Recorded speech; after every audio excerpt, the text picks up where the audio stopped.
I now hand the conference over to Mr. Samir Kothari, Managing Director. Thank you, and over to you, sir. Thank you, Kathy. Good afternoon to everyone, and welcome to our Q1 FY22 earnings conference call. I hope each of you and your families are vaccinated, and if not, I urge you to get vaccinated as soon as possible. I'm joined on the call by Ganesh Agekar, who is our Executive Director, Mayank Samdani, who is our Group CFO, Vimal Solanki, who heads our Corporate Communication, and SGA, our Investor Relations Advisors. I hope everyone has had a chance to go through our updated investor presentation, which was uploaded on the exchange and our company website. The performance of this quarter has been excellent on an year-on-year basis and steady as compared to the quarter-on-quarter basis.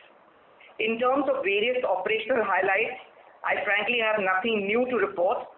Everything that was supposed to happen is happening, albeit a little slower than what we would have liked because of the pandemic and because of COVID.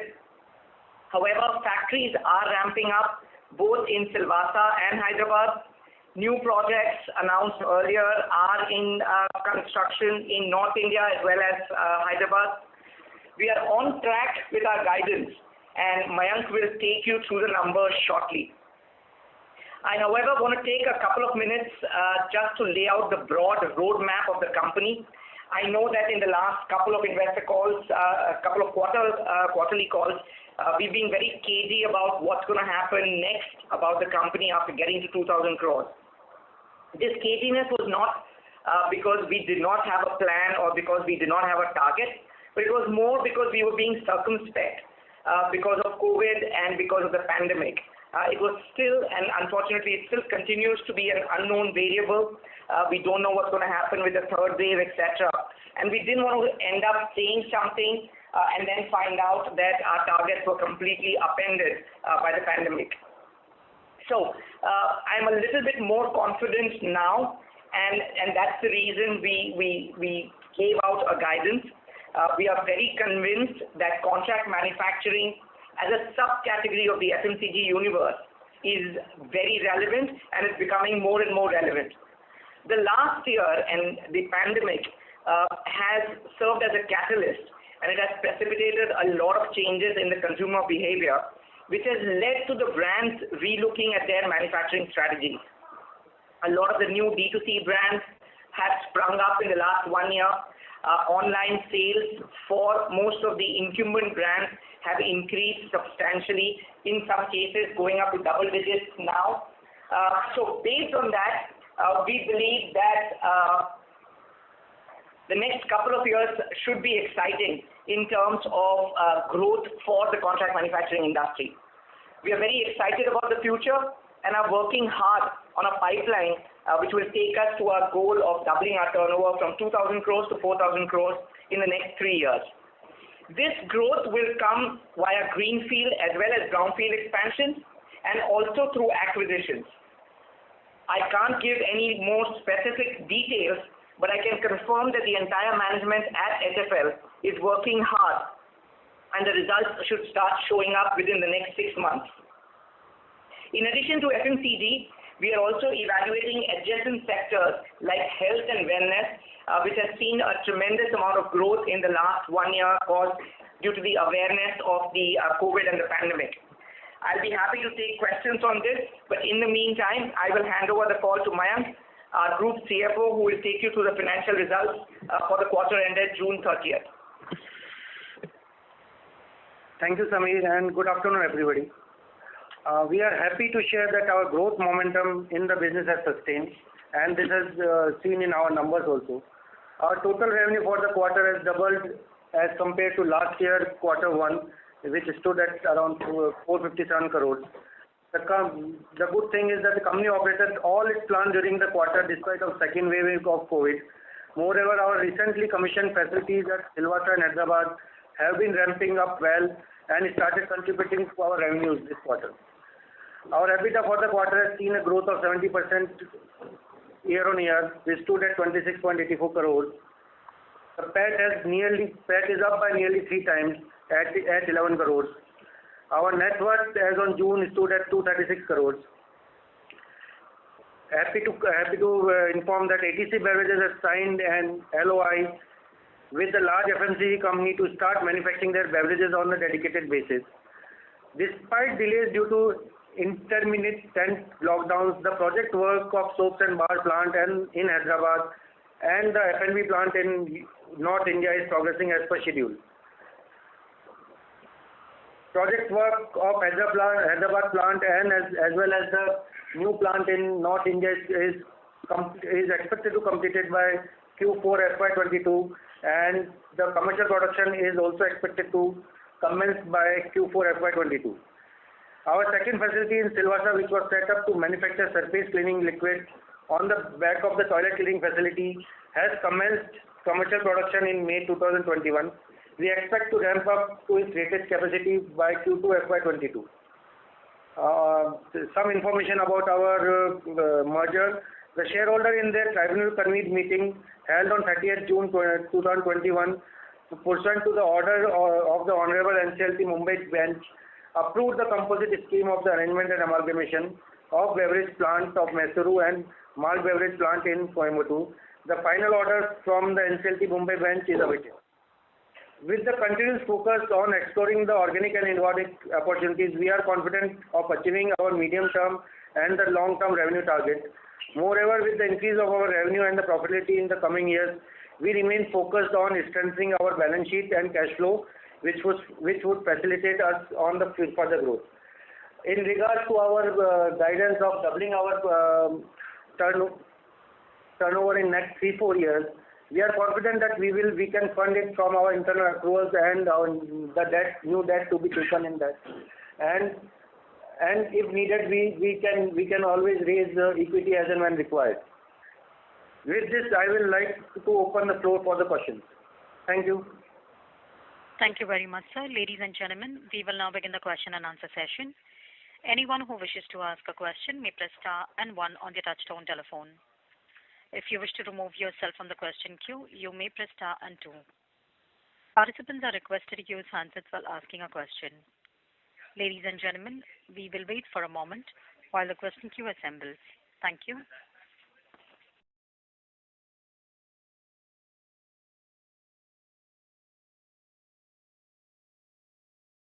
The first question is from the line of Vishal Gutka from Phillip Capital. Please go ahead. Yeah. Hi, Sameer. Congrats on a good show despite the challenging environment. A couple of questions from my side.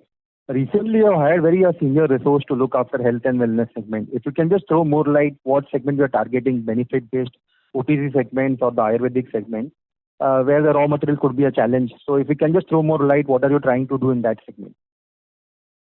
Sure. Hi, Vishal. Vishal, yes, we've just recently, Mr. Sanjay Sehgal has joined our team. And you're absolutely right, Sanjay is a very senior resource.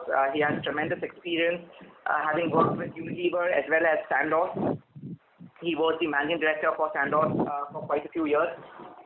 We are basically looking at products which are similar to the FMCG products, but have a therapeutic marketing plank or a therapeutic claim. To give you an idea, if you look at toothpaste, right? So you have Pepsodent and you have Colgate, and then you have a toothpaste like Sensodyne. Now Sensodyne, while it is a toothpaste, it has a therapeutic claim being that for sensitive teeth. And as a result, it does not come in the same basket as, let's say, a Colgate or Pepsodent. Similarly, if you look at other products, in case of, let's say, ready to drink, you have the carbonated drinks, you have juices, and then you have fortified water, right? Now the fortified waters come with a therapeutic claim, and as a result, while they require very, very similar facilities, because of the fact that they have a therapeutic claim, there's a greater degree of regulation, compliances, and GMP hygiene requirements as compared to FMCG. What we are trying to do is we are trying to build our capabilities in that segment. We will be looking at ointments, we'll be looking at creams, lotions, we'll be looking at all of these products which are slightly more therapeutic or slightly more value added as compared to FMCG. I'm not sure I clearly understood your question about raw material availability in terms of the health and wellness products. So I don't know what the question is. So some in case as herbs are used, so in sometimes you don't find that the regular supply of herbs is not available. In case you are targeting the Ayurvedic segment, if you are targeting the OTC segment, then I don't think it should be a challenge for you. Sure. So again, if Vishal, if you look at the company and if you studied our business model, we basically are contract manufacturers. We don't do any marketing branding ourselves. So obviously, if we decided to get into Ayurvedic products, we would be working with companies who are already doing those kind of products. We would work very closely with their teams in terms of deciding both the technical viability of the product and the economic viability of the product. So yes, you're absolutely right that in some cases, availability of raw materials is a constraint for the product. But then our project and our capacities would take that into consideration right at the beginning. Okay. And does this product generally will have a higher margin for you, or it will be similar to, because it is therapeutic based and benefit based, at the same time, as you told that it is compliance based because it's benefit based. At the same time, does the capex go up for this kind of product, or if you can throw more light on the margin in the capex part for the OTC part? Sure. So, Vishal, again, it's premature for me to talk about specific numbers, but logically speaking, yes, the capex will be higher as compared to a regular FMCG factory, just purely because if we are looking at compliances either of MHRA or US FDA, etc., the requirements in a facility like that would be much more stringent than what, let's say, the Indian FDA requires for manufacturing FMCG products. So logically, yes, the capex would be higher, the opex would be higher, and frankly, we are hoping that our margins will be higher as well. Does that answer your question, Vishal? Yeah. Thank you so much, Samir. Second question on the PLI scheme. So any thoughts there? Are you planning to tie up with some of the brands who might have applied for PLI? So any thoughts out over there, or you can do it on your own, or it's only specific for brand owners? So, frankly, the law is not specific only for the brand owners. However, the brand owners definitely have a better bargaining power in terms of applying for those schemes and discussing it with the government, because they can then offer a host of investments, host of manufacturing facilities, etc. The discussion is on with brands where our investments for those brands will be considered a part of the investments required for the PLI scheme. Having said that, and this is something I've mentioned earlier as well, the PLI is basically an enabler for us. I don't think it's going to do anything in terms of our margins or in terms of our bottom line, because a large part of the benefit will get passed on to the customers. But as a manufacturing impetus and in terms of a resource, a policy resource that the government has announced, it will definitely make a difference in terms of Make in India and the emphasis of manufacturing in India. Great. So last question from my side. You intended that you want to double the turnover by 2025. I just wanted to check to what extent the existing capex will be suffice, or do you require more capex? All the capex is a lifeline for you. Every year we'll be doing some other capex. So what kind of, I just wanted to know what is the asset turnover as of now, and how far, what kind of incremental capex do might be required? Because on one hand, you are also planning to go for acquisition. So just if you can give more light on it, if you can throw some more color on this topic. So I'll ask Mayank to answer this, Vishal, if that's okay. Yeah, thanks. Hi Vishal, this is Mayank here. Yeah. Vishal, our current asset turnover is around 6, right?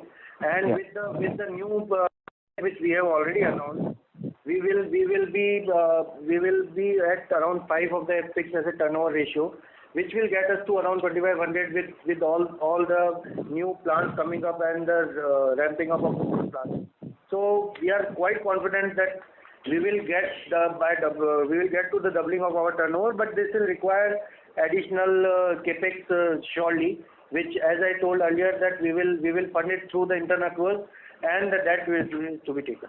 Okay. If I heard it right, Mayank, you told that with existing plant that is set up, you should be in a position to do 2,500 crore revenue, right? That is, if they run at full capacity.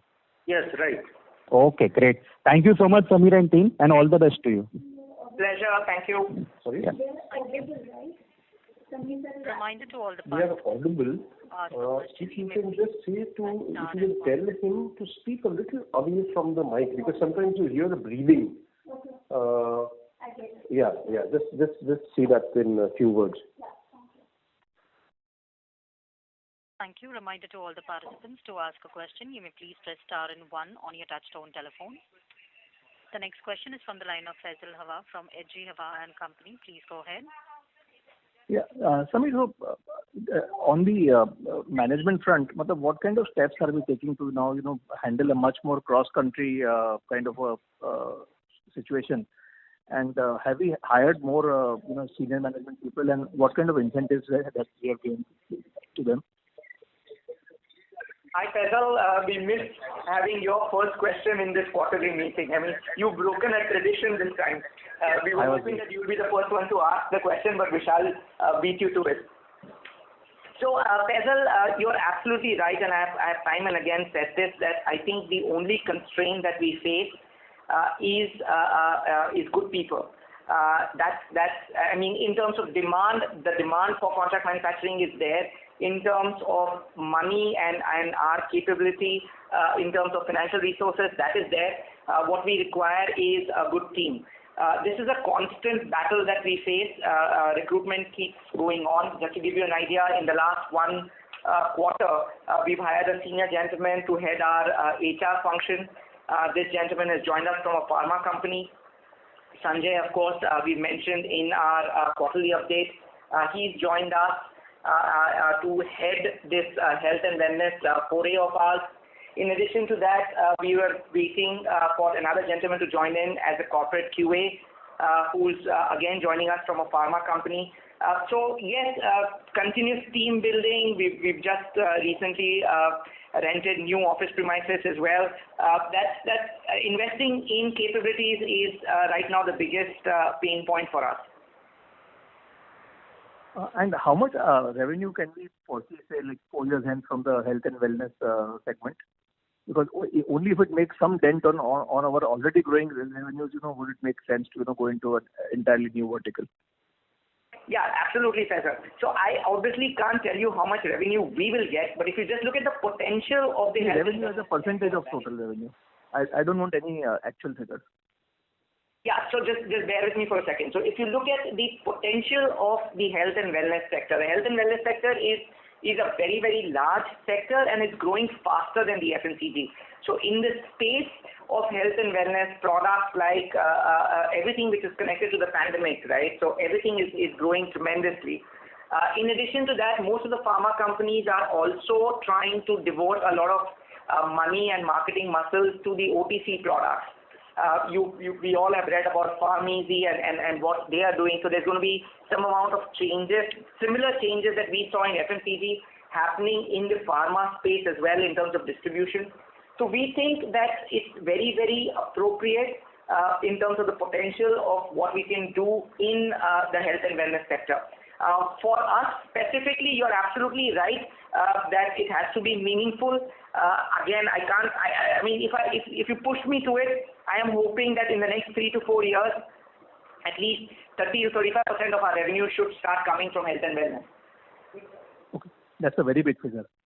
So I mean, that means that much potential, and you must be having some kind of headway into it. So yes, like I said, I mean, I give you one example of Sensodyne. Let me give you another example, a brand like Neutrogena, right? So you have Pond's, you have Vaseline, you have a bunch of creams, lotions, and then you have a separate range or a separate product category like Neutrogena, which basically claims to be far more therapeutic than anybody else. And we are now trying to get into that space as well. So while we continue to manufacture the mainstream FMCG products, we'll also start getting into more of these therapeutic products. And as the consumer becomes more sophisticated in terms of their consumption, we've all seen what's happening with healthy snacks, we're seeing what's happening with nutritional supplements. I think in the last 1 year, all of us have consumed humongous amounts of vitamin C and zinc tablets. This is all leading to a huge growth in the health and wellness sector. Vitamin supplements is a very, very large category in the US. We frankly had not, we as a country, India, was not very big on it, but in the last couple of years, I think every house has consumed vitamin C and zinc at some point of time. So yeah, I mean, I think the potential is huge. And have you added any kind of MNC customers in the last quarter of any shape or size, which is big enough? We have, like Mayank mentioned, in case of the Mysuru facility, we've signed on a dedicated contract with a customer. Yeah, I mean, adding new customers, Faisal, while we can't give specific details for the sheer reason of brand sensitivity, is something that we do every month, every week, every quarter. Absolutely. And any progress on private labels by any of the e-commerce giants? Sure, that's growing as well. Private labels is again, but if you look at from a significance of revenues perspective, private label is very, very small. But from a strategic perspective, private labels is definitely growing. And again, we believe it will grow further. We've signed on with a very, very large retail company. We're going to start manufacturing for them from next month. We've already started manufacturing for some e-commerce players, etc. So yeah, private label continues to be part of our growth. Thank you very much, Samir. That answers all my questions. Thank you. A reminder to all the participants to ask a question. You may please press star and one. The next question is from the line of Vijay Chauhan from Right Horizon. Please go ahead. Yes, congratulations on good set of the numbers. So I just wanted to know if there is any. Okay. Sorry to interrupt, Mr. Chauhan. We can't hear you clearly. Can you please? Is it audible now? Yeah, you're audible now. You can repeat your question, please. Yeah. So congratulations on the good set of numbers. So if you can just provide any guideline on the inorganic opportunity side that if we are actively evaluating, and in case if we are looking, can be the size that we will be looking at if we want to go for any inorganic opportunity. So that will be the first question. Sure. Vijay, obviously I can't give any specific details, but let me just give you our capital allocation policy, right? In case of acquisitions or whether it's for greenfield or brownfield projects, if we have an opportunity which is a dedicated factory, the size of the acquisition or the size of the investment could be anything between 100 crores to 500 crores. If it's a shared facility, where we do not have the guarantee of take or pay or we do not have the guarantee of the business, we would like to restrict our acquisition or the capex size to less than 20 crores.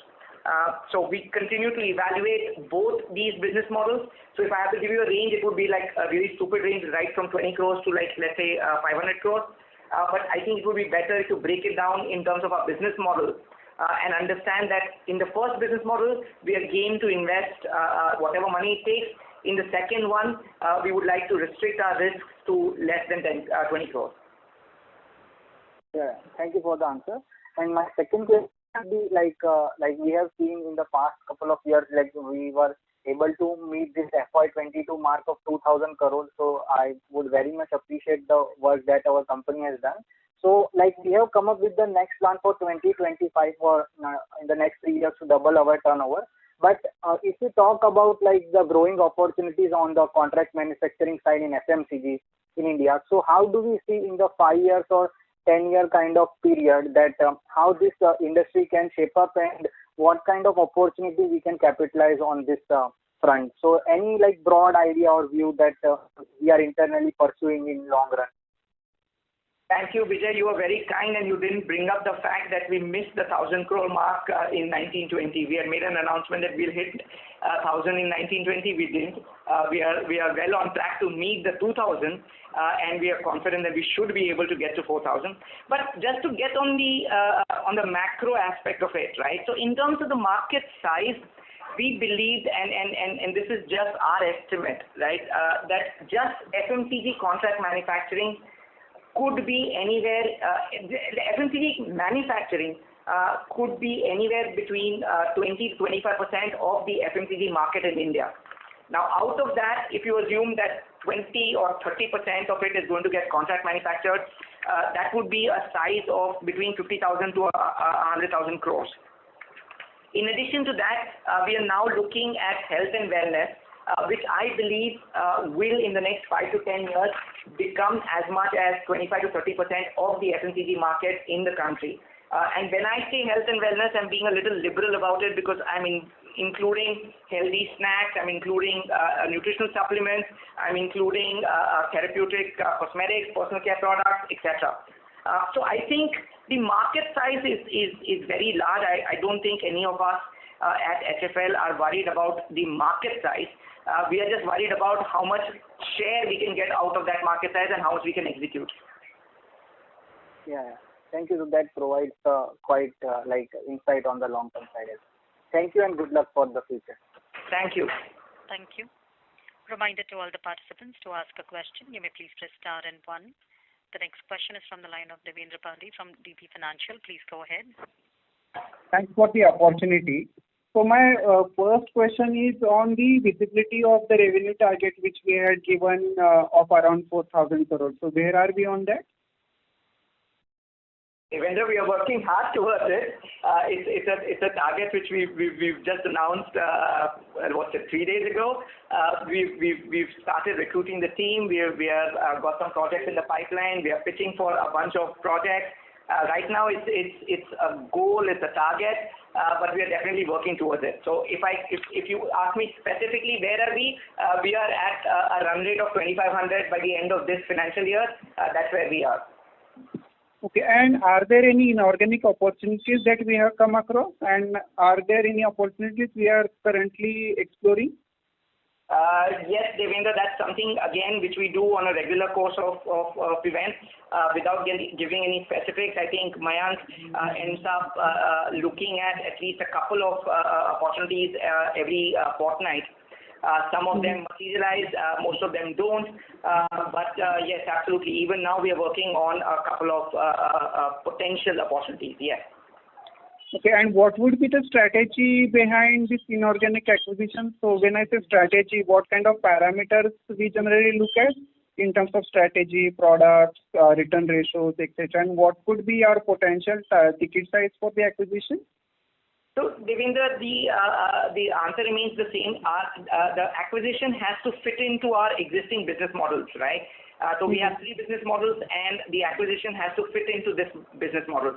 So we are looking at factories which are doing dedicated manufacturing for some principles, in which case the ticket size could be anything, or we are looking at a stressed facility which is on a sharing basis for multiple principles, in which case we want to restrict the ticket size to less than 20 crores, primarily because we believe that there's a lot of risk in case of a shared facility and we would not like to devote too much capital to it.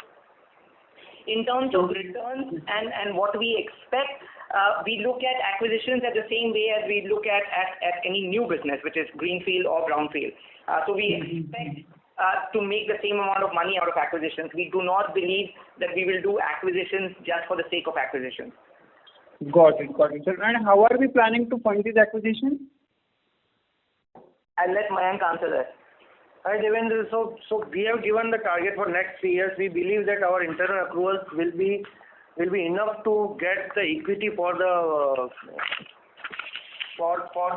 new projects, and we will surely take that, because as we have mentioned earlier, that in the dedicated facility the debt is also guaranteed, so we are not averse to take the debt. So yes, we will do it from the debt and equity from the internal accruals mostly. Got it. So this revenue target of 4,000 crore, is this only through organic expansion, or does this include organic expansion as well? Devendra, it is from both organic and inorganic expansion. Got it. Thank you, sir. Thank you. The next question is from the line of Amit Shah from Ace Securities. Please go ahead. Hello. Hi, sir. Good afternoon.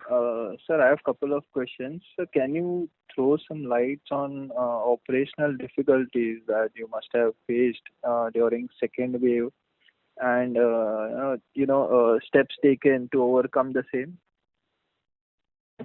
Amit, sure. Frankly, the second wave, the operational difficulties were far lesser than the first wave, obviously. In the second wave, the governments as well as the local authorities were far more clued in and far more cooperative in terms of letting essential products factories continue to run. I think the operational difficulties in the second wave were more humanitarian rather than from a government or legal perspective. I think the extent of the COVID infections in the second wave and unfortunately the loss of life has been far greater in the second wave than in the first wave. Fortunately, the entire team at HFL has been safe. I should just say that unfortunately one of our team members did succumb to COVID. But other than that, while all of us and most of us got infected, including Ganesh, who's on the call, and me, but we all managed to survive. So I think the difficulties were more around human capital rather than about legal lockdowns, etc. Does that answer your question, Amit? Yes, sir. Thank you, sir. Sir, and sir, have you see any demand disruption or have there any changes in the customer contracts across your business model? So, Amit, in case of our customer contracts, they are long-term contracts. They can't change on the basis of a quarter to quarter. Was there some demand moderation in the previous quarter? Absolutely. I mean, I'm sure you're tracking far more FMCG companies than we are, and you would have seen that demand moderation across all the results of the larger FMCG players as well. Having said that, FMCG is a defensive industry. It doesn't have that kind of demand moderation that some of the other cyclical industries do. And fundamentally, if you believe that the 1.6 billion people of India will continue to consume, I think FMCG is a structural growth story. So I don't think you'll see demand moderation affecting us in the long haul. For a month because of the lockdowns, maybe for a couple of quarters because of bad monsoons, lack of rural demand, etc. Stuff like that will definitely happen. That does not affect our contracts because, like I said, our contracts are 7 to 10 years. Understood, sir. Sir, and last question, sir. Have you seen demand scenario post unlocking? So how is the demand scenario for the month of June and July?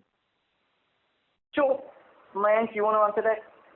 So, again, if you're talking about demand for us, there's definitely an uptick, and again, it's logical because while in the first couple of months of the previous quarter, grocery shops were not allowed to run completely, there was definitely some effect of the lockdowns in the cities, etc., on demand.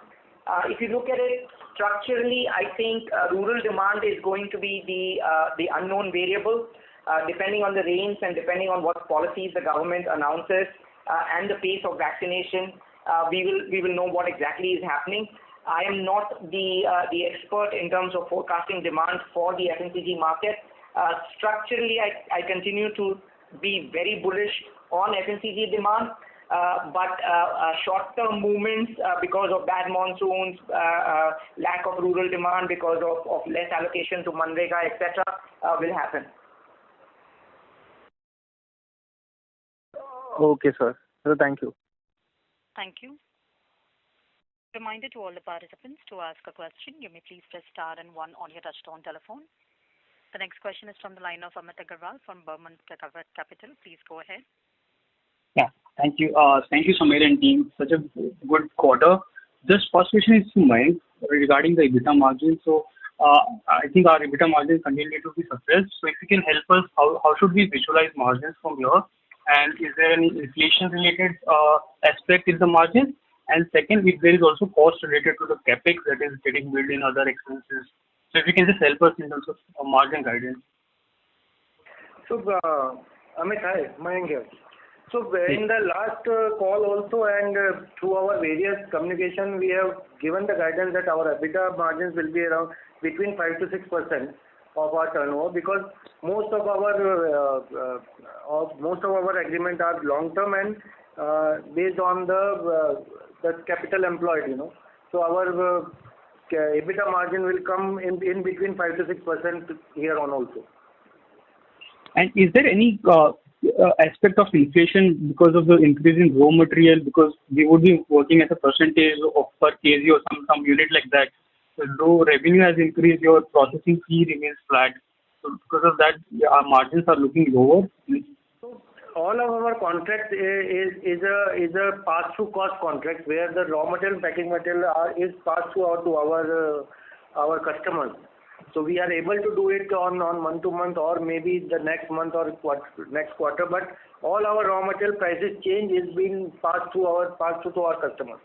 But Amit, I think this is Samir. I think what you're saying is right. That as the denominator of sales increases due to inflation in raw material prices or decreases due to price moderation, the percentage of EBITDA will change. Right. However, given our experience of the last couple of quarters, I can't predict what the inflation rates are going to be going ahead. That effect is quite minimal. There is some amount of timing difference which Mayank talked about, where our pass-through could take a couple of months, or if the quarter ends in between, it could probably spill over to the next quarter. But other than that, I think, yes, mathematically you're absolutely right that there will be an effect on the EBITDA margins, but I think that will be very, very insignificant. Fair. And also, is there any cost related to the capex that we are undergoing, which is reflected in the cost, which may rationalize once we start manufacturing? So as far as the capex cost in the capex expenses in the interim period of when we do the project work, as per the Ind AS, we are capitalizing it, right? Okay. So I'm not sure, Amit, what was the question? This answers your question, Amit? That is what you are asking? Yes, that does answer. And Samir, next question for you. Sorry, let me just elaborate on that, because I think somebody else has mentioned that the other expenses figure in our quarterly update. Is that what you're talking about? Yes. Okay, so go ahead. Thank you. So you are asking about why our other expenses decreased, right? Or yeah. So if we talk about the quarter to quarter between the Q4 and Q1, in Q4 there are some one-time expenses which we have booked, like the provisions and the stamp duty which was there, which is not this time. And our manufacturing cost is decreased because some of our factories are producing less, right? So this is the main reasons of our change in the expenses. Okay, got it. And next question is, hello? Yeah, go ahead. Yeah. So Samir, this is for you. In terms of our private label, right? So like you mentioned about the tentative revenue contribution from health and wellness, if you can help us, let's say from a medium term, 3 to 5 years, what can be potential contribution from our white label manufacturing? White label manufacturing will continue to be an insignificant part of the total turnover. If you're looking at a target of 4,000 crores, even if private label literally grows at 100% from where it is every year, it will still continue to be a rounding off error for us, right? Just because the entire segment of private label is extremely small right now. It's growing tremendously, but the space itself is very small. I mean, it's something which you as a consumer, when you go to the store, you can see the number of branded players on the shelf, and then you go and see the private label. So if you go to a shelf which is selling, let's say, toilet cleaners, so you'll see the Harpix and the Domex of the world, and then you'll see one small private label, and that will explain to you that private labels as a part of FMCG are less than 1% of sales for the FMCG market itself. And we will effectively mirror that for at least the next few years, Amit. Okay, got it. Thank you. Really helpful. Thank you. The next question is from the line of Ashay Jain from Jain Capital. Please go ahead. Good afternoon. I have a few questions. My first question, it consists of 4 parts. So, sir, what is the status of merger with malt beverages? Ashay, I'm sorry, I can't hear you very well. If you can speak up a bit. Am I audible? Is it better now? Much better. Much better. Yeah. So my first question consists of four parts. So what is the status of merger of malt beverages, and when we think the merger will get completed? Also, if The line of the current participant has got disconnected. We move to the next question. That's on the line of Aditi Sawant from ADM Advisors. Please go ahead. Hello. Yeah, thank you so much for the opportunity. I have a couple of questions. First is, sir, does the company have any plans to manufacture products for Mamaearth or, any other new health-focused innovative company? Second is, we have recently signed an LOI with a FMCG customer for ATC beverages. So can you please share more details on the same? And the last one is, what is the company's strategy to improve the return ratios going ahead? Yeah. Okay, Aditi, unfortunately, all the three of your questions, I'm unable to give you specific answers. So we can't disclose brands and their shares or the fact that we've signed up contracts, etc., which is the reason why we try to steer away from that. Obviously, we work with a lot of new age D2C companies. The entire private labeling division actually does only that. Again, not specifically to Mamaearth, but that's what we do with all the new age companies. So yes, we do work with a lot of new age companies, a lot of D2C companies, as we call them.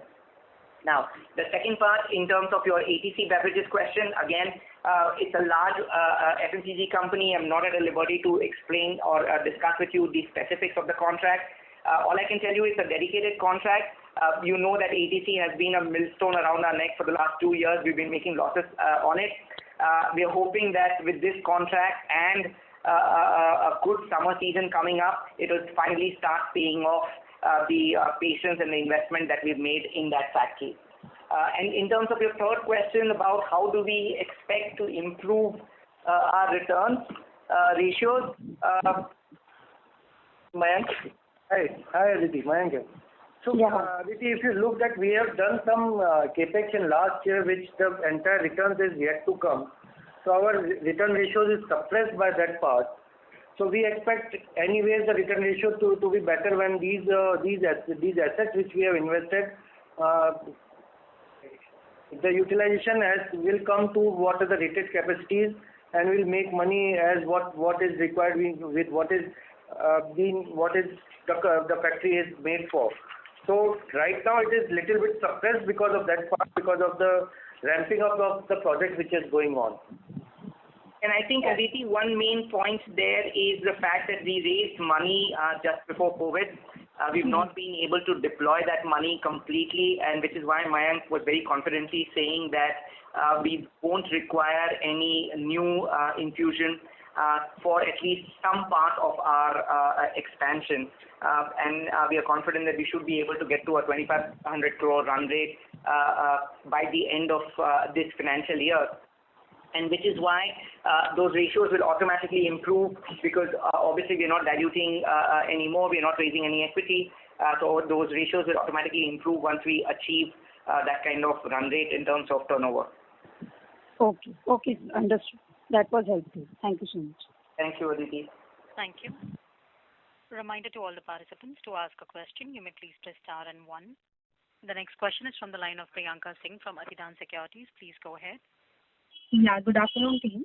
My first question is, we understand and appreciate your goal to reach 4,000 crores of revenue by FY25. But given both the UP and Hyderabad plant, which are expected to be commissioned by end of FY22, so what kind of revenue we can expect in the next year, like FY23? So Priyanka, we like Mayank and I both have separately mentioned, by the fourth quarter of this financial year and the early quarter of next financial year, we should be at a 2,500 crore run rate. Yes. This is why our target for this financial year is 2,000 crores. If we do not expand, if we do not invest, if we do not do anything else, we expect that the next financial year we should be at 2,500 crores. Okay. Yeah, that's what the current projects that we've announced, the current expansion that we've announced should be able to deliver that kind of a turnover. Anything else that we do should hopefully add on to that. Got it. And another question is how the company is focused on entire dedicated manufacturing model, and will this help the company in coming years in terms of better operating margins? So in fact, the dedicated business does not have any. So yeah, we are focusing on the dedicated business. It accounts for nearly 80 to 85% of our turnover. We expect that to continue for the next 2 to 3 years for sure. Will it affect our operating margins? Now, dedicated business by definition has a fixed margin which is in place because of a contract for the next 5 to 10 years, right? So assuming that we ramp up the capacity to what is the rated capacity in, let's say, 6 months from the date of commercial production, we will expect to make the same operating profit out of that factory for the next 7 to 10 years. So whether it will change the operating margin profile, I'm not sure how you want to look at it. All I can say is a dedicated site, once it has ramped up, will continue to make the same amount of money unless something happens and we screw it up. Got it. Okay, that's it from my side. Thank you. Thank you. Thank you, Priyanka.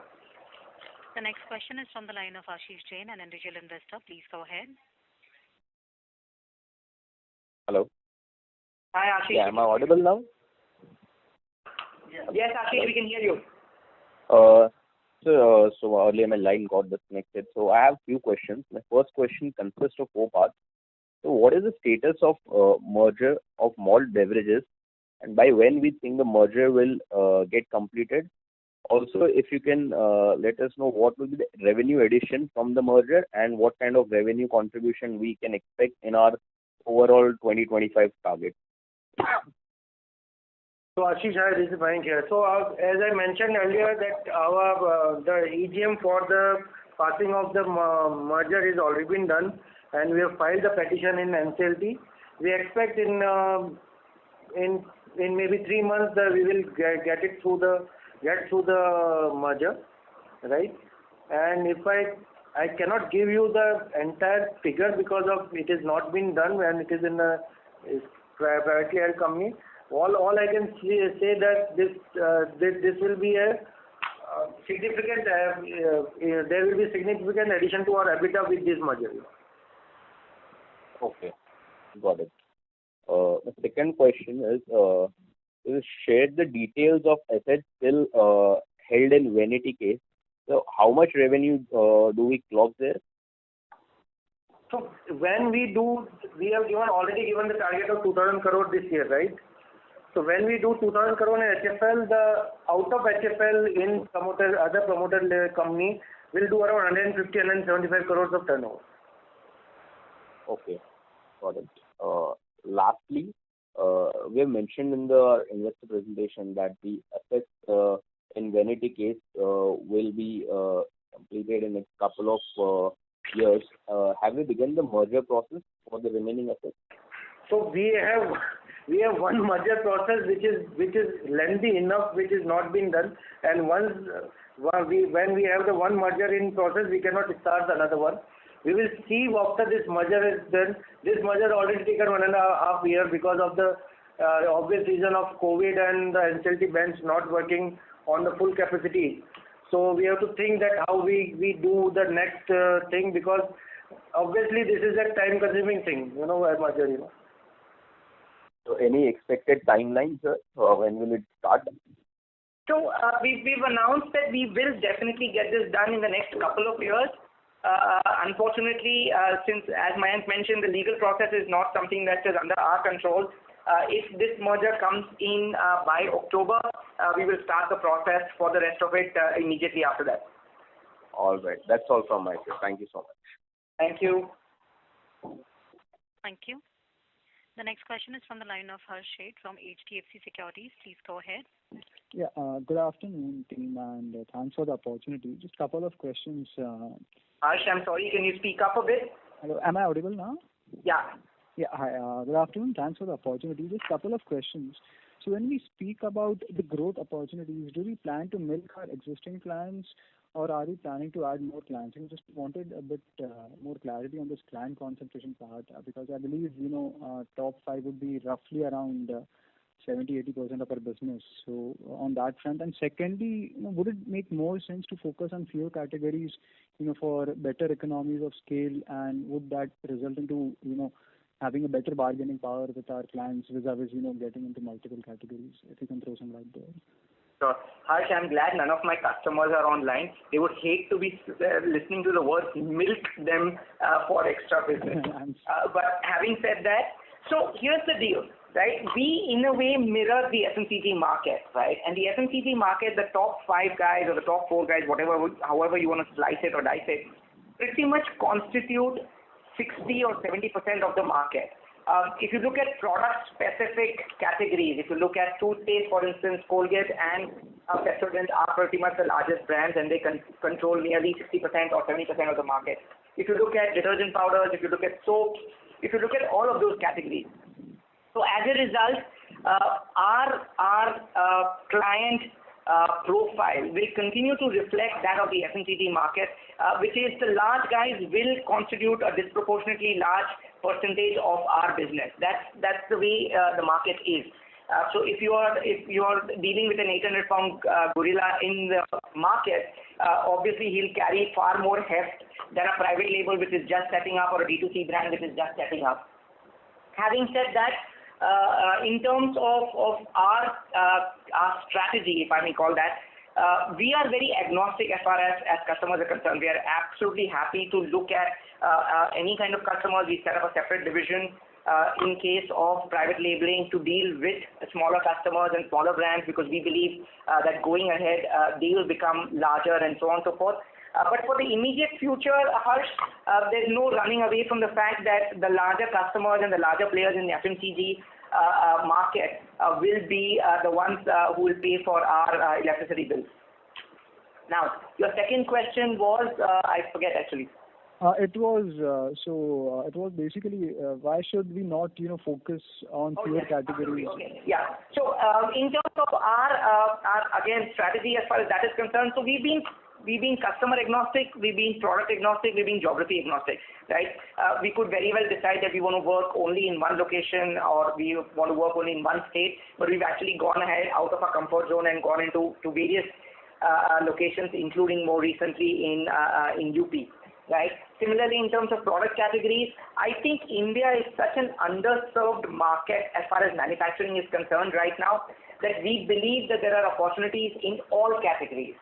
If you just look at a category like ice cream, the current viable radius for an ice cream factory is 400 kilometers, which means if an ice cream has to be transported beyond 400 kilometers, the cost of transporting that ice cream is more than the cost of product itself. Now, if you look at just the number of ice cream factories which will be required across the length and breadth of the country, that itself is huge. So if you look at any of these product categories, we believe that there's a huge amount of white space in terms of manufacturing need and capacity. And as a result, frankly, we are in a situation where if we are getting an opportunity to do something, we just jump at it. We don't ask questions. All right, got it. That was actually really very helpful. Thanks for that. Secondly, on our gross margins part, so the margins have come off a bit, off late. I understand that with sharpening raw material prices, but how much of that would be as a result of RM inflation? Firstly, and then secondly, in these times, I think with raw material inflation specifically, like this hasn't been ever before. Like these are unprecedented times, where prices are rising so sharply. So how is our communication with our clients? Are they planning to postpone this production? How is the entire thing going on? So first question, Harsh, is that raw material prices don't affect us because most of them are passed through, right? They might affect a quarter's performance, but in general they don't affect us. In terms of the gross margin, again, I'm assuming you're looking at it on a secular year-on-year basis. And that is reflecting more than the inflation. It is actually reflecting the fact that as our business is becoming more and more dedicated manufacturing, our margins will start going towards the dedicated manufacturing model. If you look at our business portfolio around 3 years ago, a large part of our business was coming from shared facilities, which included the shoe business, the leather business, and so on and so forth. Over the last couple of years, the dedicated manufacturing business has constituted nearly 80-85% of our business, and our margin profile will veer towards this going ahead as well. We continue to believe that dedicated business will be 80-85 for the next few years, and our gross margin, EBITDA, net margin, all of them will continue to be veering towards that business model. In terms of the raw material prices, I can only say what the Fed and the Reserve Bank of India says, which is the inflation is transitionary. Don't worry. Right. That was really helpful. Thanks and all the best for everyone. Thank you. Ladies and gentlemen, that was the last question for today. I now hand the conference over to Mr. Vikram Solanki, Head Emerging Businesses and Corporate Communications, for closing comments. Over to you, sir. Good afternoon. So the first quarter of FY22 has been in line with the company's target. Though we have witnessed some moderation in sales as compared to the previous quarter because of the lockdowns following the second waves and change in the product mix, we have been able to protect our bottom line due to the inherent nature of our business model. Now, while we manufacture most key FMCG categories, there still is unexploited potential in the FMCG contract manufacturing space. We are determinedly looking to expand the width of our portfolio, assessing categories such as health and beauty, perfumes and makeup, confectioneries, savories, and even pet food. As on date, we are confident, if I may repeat, of achieving our immediate goal of rupees 2,000 crores revenue in FY22, and then doubling of this revenue in the next 3 years. I take this opportunity to thank everyone for taking out time and joining on the call this afternoon. I hope we have been able to address your queries. For any further information, kindly get in touch with us or SGA, that is Strategic Growth Advisors, who are our investor relations advisors. We hope to see you with better results, better performance next time, hopefully some breaking news. Until then, take good care, stay safe. Thank you so much. Thank you. Thank you very much, members of the management. Ladies and gentlemen, on behalf of Hindustan Foods Limited, that concludes this conference call. Thank you for joining us, and you may now disconnect your lines.